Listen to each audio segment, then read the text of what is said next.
আসসালামু আলাইকুম রহমতুল্লাহি ওবারাকাতু। সম্মানিত দিনী ভাই ও বোনেরা, আশা করি সকলেই ভালো আছেন। আল্লাহ তাআলার অশেষ মেহেরবানিতে আমিও ভালো আছি।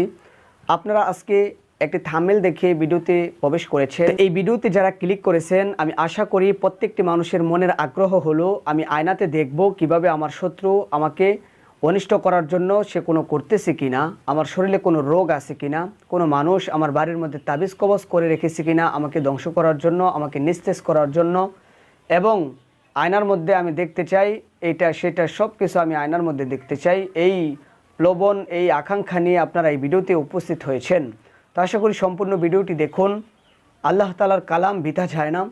আল্লাহ রাব্বুল আলামিনের চিকিৎসা, আল্লাহ তাআলার কালামের চিকিৎসা তখন শুরু হয় যখন দুনিয়ার চিকিৎসা একেবারে টোটালে বন্ধ হয়ে যায়, তখন আল্লাহর দরবার খুলে দেওয়া হয়।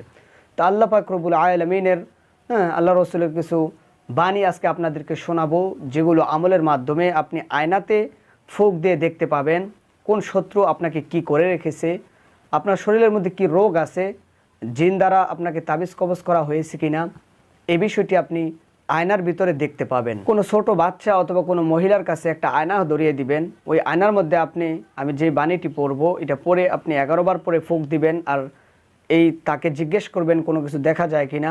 11 বার পরে পরে আপনি যখন 11 বার ফুঁক দিবেন, তখন আস্তে আস্তে তার চক্ষু ক্লিয়ার হবে, তার আয়নাটার ঝাপসা দূর হয়ে আপনি যেই জন্য তাকে এই বশীকরণ করতেছেন ওই জিনিসটা আপনি দেখতে পাবেন। আপনি যদি মনে করেন যে কে আপনার বাড়িতে তাবিজ করে রেখেছে, সে দেখতে পাবে। আপনি যদি মনে করেন কে আপনাকে বান মেরে রেখেছে, সে এই জিনিসটাও দেখতে পাবে।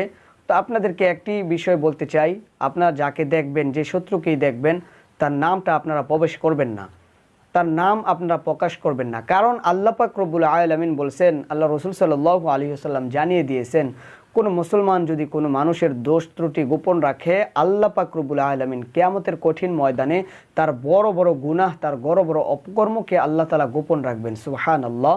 তো এই জন্য আমরা প্রত্যেকটা মানুষ এই চেষ্টা করব, কোনো মানুষ যখন অন্যায় করে, ভুল ত্রুটি করে, তার ভুল ত্রুটি যখন আমাদের চোখে পড়বে, সংশোধনের জন্য তাকে আমরা এক্সট্রাভাবে বলতে পারি, কিন্তু অন্য মানুষের কাছে বলা বলি করে, তার গীবত করে, তার দুর্নাম করার কোনো প্রয়োজন নেই। আল্লাহ পাক রব্বুল আলামিন এই ব্যাপারে কোনো ছাড় দিবেন না। আল গীবাতু আশাদ্দু মিনাজ জিনা।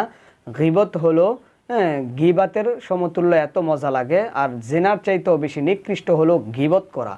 এই জন্য সকলে বেঁচে থাকার চেষ্টা করবেন, গীবত থেকে, দুষ্টটি মানুষের সমালোচনা থেকে দূরে থাকার চেষ্টা করবেন। তো ভিউয়ার্স, আজকে আপনাদেরকে যে আমলটির কথা বলবো, এই আমলটি আপনাকে 11 বার করতে হবে। 11 বার করে যখন আপনি কোনো আয়নায় ফুঁক দিবেন, একটা মানুষের কাছে, অর্থাৎ মেয়ে লোক অথবা ছোট বাচ্চার কাছে এই আয়নাটা ধরিয়ে দিয়ে আপনি 11 বার পরে পরে তাকে ফুঁ দিবেন। একবার পরে পরে তাকে জিজ্ঞেস করবেন কোনো দেখতেছি কিনা, দ্বিতীয়বার পড়বেন, তৃতীয়বার পড়বেন, এইভাবে 11 বার করে 11 বার পড়বেন।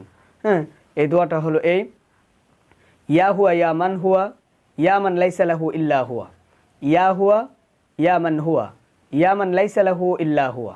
আবার বলতেছি, ইয়া হুয়া ইয়া মান হুয়া ইয়া মান লাইসা লাহু ইল্লা হুয়া। আবার বলি, ইয়া হুয়া ইয়া মান হুয়া ইয়া মান লাইসা লাহু ইল্লা হুয়া। এই আয়াতটা আপনি কয়বার পড়বেন? 11 বার পড়বেন।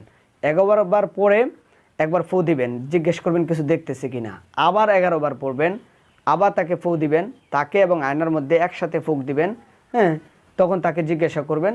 এরকমভাবে আপনি 2 বার, 3 বার, 4 বার, 11 বার ফুঁক দিয়ে তাকে জিজ্ঞাসা করবেন। যদি সে কিছু দেখতে পায় তাহলে আপনাকে বলবে। আর যদি দেখতে না পায়, আপনি নিজে নিজে এরকমভাবে পড়তে থাকবেন, তাকে এখানে রেখে, ইয়া হুয়া ইয়া মান হুয়া ইয়া মান লাইসা লাহু ইল্লা হুয়া। এই দোয়াটা যখন আপনি বারে বারে পড়তে থাকবেন, এবং যে আপনাকে এজাজত দিয়েছে এই দোয়াটার এজাজত, যে তুমি এই বিষয়টা করতে পারো, তখন তার নামকে স্মরণ করে, আল্লাহ রাব্বুল আলামিনকে ধ্যানমগ্ন করে, যে আল্লাহ তাআলা সব কিছুর মালিক, সব কিছু করনেওয়ালা, আপনি যখন আল্লাহকে ধ্যান করে এই দোয়াটি বারে বারে পড়তে থাকবেন এবং তাকে ফুঁক দিবেন, দেখবেন তার চক্ষু খুলে যাবে, তার আয়না পরিষ্কার হয়ে যাবে। যে জন্য আপনি তাকে বশীকরণটা করতেছেন, সে ওই জিনিসটা দেখতে পারবে। আসলে এই বিষয়টি একটু অবান্তর মনে হইতে পারে, কিন্তু আল্লাহ তাআলার কালাম কিন্তু স্পষ্ট। আল্লাহর কালাম দিয়ে চিকিৎসা করলে আল্লাহ পাক রব্বুল আলামিন সব কিছুর মালিক। আল্লাহ যেহেতু করার মালিক, আল্লাহই সব কিছু দেওয়ার মালিক। সেই জন্য আল্লাহর কালাম দিয়ে আপনি যখন করবেন, আল্লাহ পাক রব্বুল আলামিনের রহমত, বরকত এটার মধ্যে পতিত হবে। আপনারা অনেকেই আবার এরকমটা মনে করবেন যে এখন এই বিষয়টা শুনছেন, এখন থেকেই শুরু করে দিবেন। এটার কিন্তু একটা নিয়ম কানুন আছে। একটা সিস্টেম আছে। সিস্টেমটা হলো দিন তারিখ আছে। আপনি সোমবার এবং শুক্রবার একটা সময় আছে। সময়টা হলো আসরের নামাজের পরে অথবা এশার নামাজের পরে, অথবা আপনি দ্বিপ্রহর রাত্রে মধ্যরাত্রের দিকে একা একা নীরবে আপনার কি করতে হবে, খোলা ছাদের নিচে, আপনার ছাদ থাকবে না, আপনার মাথার উপরে খোলা আকাশের নিচে আপনি নীরব জায়গায় গিয়ে ইয়া হুয়া ইয়ামান হুয়া ইয়ামান লাইসা লাহু ইল্লা হুয়া, এটা 11 বার পড়বেন। 11 বার পরে পরে যাকে নিয়েছেন, আয়না হাত ধরাইছেন, তাকে ফুঁক দিবেন। আস্তে আস্তে দেখবেন যে তার চক্ষু ঝাপসা দূর হইতেছে, আয়নার মধ্যে ওই জিনিসটা প্রকাশ পাইতেছে, সে আপনাকে বলতে পারবে সে কি দেখছে। তো বিষয়টা আসলে বুঝাতে পারছি। দিনটা কবে?